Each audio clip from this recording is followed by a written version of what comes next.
when I first met Alexa way back in NXT in 2013, just to see her transformation from that when she was like the Sparkle Princess, all the way to what she's doing now. And that girl, anything they've given her, she has just knocked out of the park.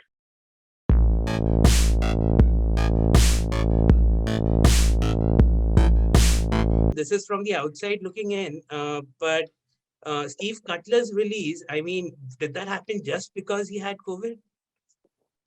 Uh, for what they told him that they creatively had nothing for him, Okay. which was something that's what he was told to him when he got released. Of course, like I said, he did catch COVID, and he spent his 2 weeks in quarantine, and he was getting ready to come back. And we were talking to the writer, and we were getting ready to come back and work back with Corbin. But as soon as his 2 weeks of quarantine was up, they released him. And I tried myself to maybe still keep working with Corbin in that fact. Maybe maybe it's just me, or they're going to bring someone else in to have another night of the Lone Wolf. But I think they just went ahead and scrapped that whole thing. And then that's when I started pitching ideas for Murphy and myself to kind of reunite. Once they kind of said no more Nights of the Lone Wolf, so me and Murphy, we started talking and trying to get back on TV together as a tag team. But of course that didn't come Okay. to fruition either. Okay. So speaking about yourself, I mean, how did you come to know that you had been released from the company? How did that whole process happen? It was just after Mania, and I was just talking with Murphy and myself, and he was gonna go into creative and kind of pitch the idea of me and him working together. But I was just actually putting down my son for nap time, and then I got a call from WWE, and they, of course, let me know that right now the way the company saw it, they need to make some budget cuts, and that was one of the things that they were doing, where they were getting rid of some talent. So, and that's what it was told to me. That's crazy, man. And I mean, speaking of you and Murphy, what do you think of how Alexa Bliss's career has taken off and all the supernatural stuff that she's been doing? Do you think there's a lot of like, we get feedback on our website saying that doesn't belong in wrestling? I mean, all the supernatural stuff that she's doing. Do you have a take on that? I mean, I think she's absolutely killing it. It's very cool for me to see, because when I first met Alexa way back in NXT in 2013, just to see her transformation from that when she was like the Sparkle Princess, all the way to what she's doing now. And that girl, anything they've given her, she has just knocked out of the park. With when she first got there, and then when she came with Murphy and myself, I mean, then she transferred to that, and I think they really dug her attitude and kind of mood change with that. And then of course they liked it so well that they, like, hey, let's give her singles, and so they kind of broke her way with Murphy and myself, and then she went up to the main roster, and I think she's just been crushing every opportunity that has come in her way. And I'm absolutely proud of her. She's done, very well with whatever she's given, and with the stuff that she's done with Bray and the Fiend and stuff. That it's just really, I'm blown away about Bray and Alexa with what their performances have been. So I have nothing but great things to say about Alexa and her career and how she's doing. Fantastic. So again, like, we are on the outside looking in, we can only hear what people, I mean, we can only read the reports that come out and hear the rumors that come out. But there's this whole, a lot of people believe that Enzo Amore was very difficult to work with. And we have heard a lot of Enzo Amore stories. Since you have worked with him, I mean, are these things warranted? Was Enzo difficult behind the scenes?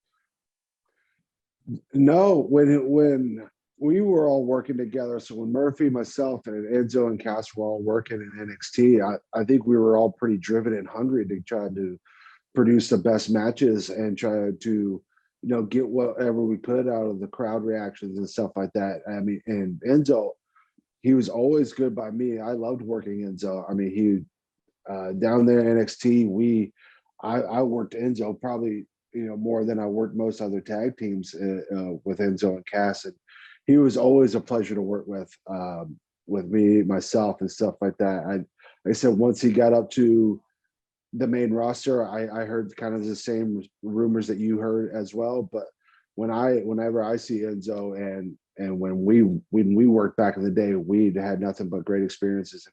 I loved working him and Cass. They were one of my favorite tag teams to get to work. I mean, if it was, I don't think there would be Murphy and myself. I don't think we would have been such a good heel tag team if it wasn't for just such the huge baby face Enzo and Cass were at that time in NXT. I mean, I think they really helped propel me and Murphy up to where, like, we were getting reactions that we were hated.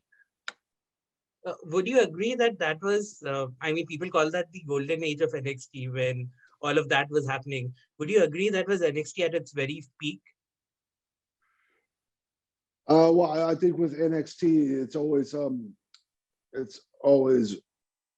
trying to grow, and it's always trying to revolutionize itself and stuff like that. I mean, back at that time in NXT, I mean, we had a lot of hungry guys, all trying to compete for TV time, and they were all trying to produce the best product they can and try to get noticed. It was a very exciting time for NXT, and I think with what helped NXT as then, I mean, which is kind of helping now, is kind of getting more eyes on certain talents that you may have not seen before, and so like that. And at that time, you had the Blake and Murphy, who were kind of unknown, that were coming up, but you have the Enzo and Cass, who that didn't really were coming up through the ranks, and then all of a sudden you bring in like a Samoa Joe and a Finn Balor and a Shinsuke Nakamura, Kevin Owens, and you kind of bring in Sami Zayn and stuff like that. And Cesaro was there for a short period of time. TJ Wilson came down. It was all like people that with well-known names and well-known, that could work, and that could show it. And it all was help launching the brand of NXT. And I think it was just a great mixture of talent, of people you knew and people that you didn't know, and it was all coming to a rise. And I think that was some of the funnest stuff. And I said, when people were down there, like everyone was just trying to deliver the best they could at all times, and just try to produce a product in order to get to Raw and SmackDown. And it was a lot of fun during those times of NXT. And even, like I said, and even through the transitioning of when Steve and I started coming through NXT, there was another like kind of transitioning shift at that time. Just even with the tag team division, because FTR just got called up, AOP was getting called up, DIY just split, and so Steve and myself saw a great opportunity where you could kind of fit in a heel tag team, and we could be at the top of that list. And so, and I always think that with NXT, they always done a great of just kind of keep trying to make fresh faces and kind of keep the talent level and the product at an absolute best that they can. I do agree, and great answer. My final question: what does the future hold for you?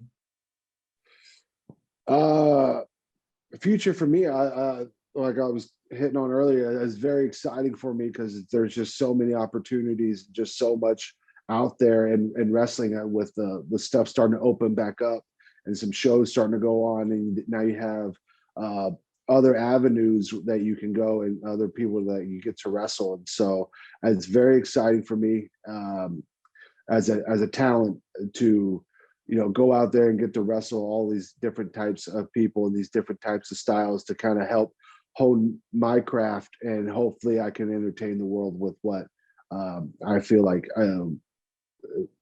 my style can bring to a company.